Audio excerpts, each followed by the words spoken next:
நண்பர்கள் அனைவருக்கும் வணக்கம். நிஃப்டி ஃபியூச்சரோட டெக்னிக்கல் சார்ட் அனாலிசிஸ்ங்கிறத பார்ப்போம்.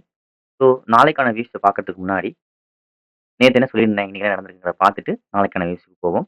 நேத்து என்ன சொல்லியிருந்தேங்கிறத ஒரு கிளான்ஸ் பார்ப்போம். என்னன்னு பார்த்தீங்கன்னா, மார்க்கெட் வந்து டே ஹை, டே லோக்கு இன்சைட்ல ஓப்பன் ஆச்சுன்னா, ஒண்ணு பிரைஸ் செஷன் குடுத்து பிரேக் அவுட் ஆனா போகலாம். அப்படி இல்லாட்டி இந்த ஹை பிரேக் பண்ணா நம்ம போலாம்னு சொல்லியிருந்தோம். ஸோ அப்படி போனா ஃபர்ஸ்ட் டார்கெட்டா வந்து 25,6100 தான் டார்கெட்டா இருக்கும். அப்படின்னு நம்ம இண்டிகேட் பண்ணியிருந்தோம். ஸோ அதே போல ஒரு 8 பாயிண்ட்ஸ் நியரஸ்ட்டா பெண்டிங் இருக்கு. பட் 26,092 வரைக்கும் போயிருக்கு. சரிங்களா? ஸோ போயிட்டு மார்க்கெட் வந்து இன்னைக்கு என்ன நடந்திருக்குன்னா, ஒரு பிரைஸ் ஆக்ஷன் பிரேக் அவுட் நடந்திருக்கு.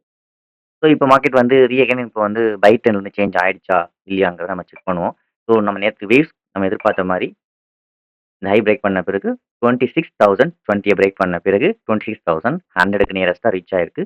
ஸோ இதுதான் நேத்துக்கான வியூஸ் நான் சொல்லியிருந்தேன். ஸோ புதுசா பார்க்குறவங்க என்னோட பழைய வீடியோ போய் பார்த்துட்டு வந்து பாருங்க. அப்ப நான் என்ன சொல்லியிருந்தேன் கிளியரா புரியும். இப்போ நாளைக்கான வியூஸ் பார்த்துருவோம். என்னன்னு பார்த்தீங்கன்னா, இப்போ பிரைஸ் ஆக்ஷன் வந்து கிராக் ஆயிருக்கு. பட் இந்த கிராக் வந்து செல்லுக்கான ஆப்பர்ச்சுனிட்டியான்னு கேட்டா கிடையாது. இப்பதான் பை ஆக்டிவ் ஆயிருக்கு. ஸோ பை ஆக்டிவ் ஆனோனே கண்டிப்பா ஒரு புல் மூவ் போகணும்னு அவசியம் இல்ல.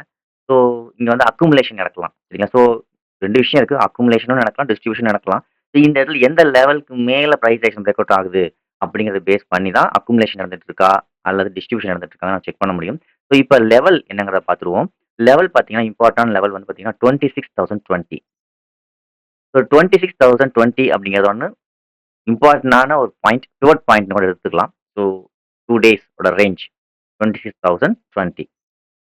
இப்ப நாளைக்கு பொறுத்தவரைக்கும் மார்க்கெட் வந்து எப்படி நம்ம ரியாக்ட் பண்றதுக்கு வாய்ப்புகள் இருக்கு? என்ன நடந்தா நம்ம கால் சைட்லோ அல்லது புட் சைட்லயோ போகலாங்கிறத பார்ப்போம்.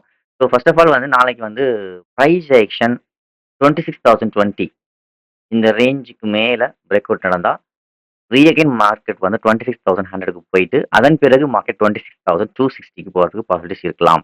சரிங்களா?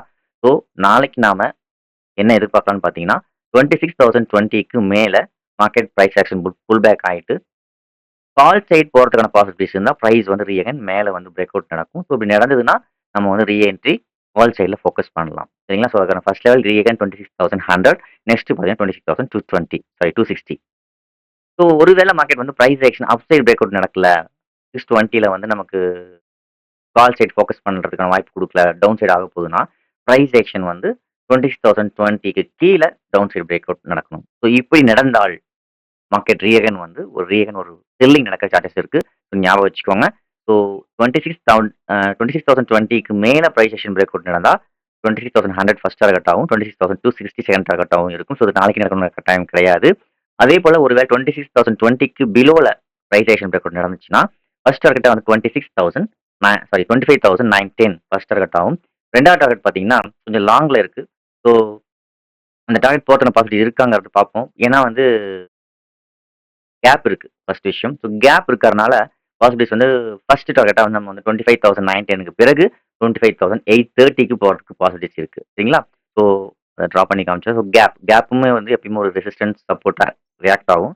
ஸோ பாசிபிலிட்டிஸ் வந்து ஒருவேளை மார்க்கெட் வந்து அ டொ பிரைஸ் ஆக்ஷன் 26,020க்கு பிலோல பிரைஸ் ஆக்ஷன் நடந்து பிரேக் அவுட் ஆயிடுச்சுன்னா, நமக்கு வந்து 25,910க்கும் 25,830க்கும் போகும். அதன் பிறகு மறுபடியும் ஃபால் ஆச்சுன்னா, நம்ம எதிர்பார்க்குற மாரி 25,570 இந்த ரேஞ்ச் வரைக்கும் வரலாம்னு நம்ம எதிர்பார்க்கலாம். ஸோ இதுதான் நாளைக்கான லெவல்ஸ். ஸோ உங்களுக்கு கிளியரா புரிஞ்சிருக்கும்னு நெனைக்கிறேன். ஒருவேளை உங்களுக்கு டவுட் ஏதாவது இருந்தா மறக்காம கமெண்ட்ஸ் பண்ணுங்க. வீடியோ பிடிச்சிருந்தா மறக்காம லைக்ஸ் அண்ட் கமெண்ட்ஸ் பண்ணுங்க. நிறைய வீடியோ ஷேர் பண்ணுங்க. ஸோ இங்க நான் சொல்ற அத்தனை விஷயமும் என்னோட ஓன் அனாலிசிஸ் தான். ஸோ நீங்க என்ன ஃபாலோ பண்றவங்களா இருந்தா, தயவு செஞ்சு உங்களோட ஓன் அனாலிசிஸ் சேர்த்துட்டு, அதன் பிரகாரம் ட்ரை பண்ணுங்க. ஸோ நாளைக்கான வியூஸ் உங்களுக்கு கிளியரா நான் எக்ஸ்பிளைன் பண்றேன். ஸோ மறக்காம நிறைய நம்பருக்கு இந்த வீடியோ ஷேர் பண்ணுவீங்கன்னு நம்புறேன். ஸோ நடக்கிறது உங்களுக்கு தெள்ள தெளிவாவும் தெரியும். இந்த அளவுக்கு லெவல்ஸ் பெர்ஃபெக்ட்டா யாரும் குடுப்பாங்களான்னு தெரியல. மறக்காம இந்த வீடியோ பிடிச்சிருந்தா நிறைய நண்பர்களுக்கு வந்து ஷேர் பண்ணுங்க. மறக்காம லைக்ஸ் அண்ட் கமெண்ட்ஸ் குடுங்க. Thank you. Thank you for வாட்சிங்.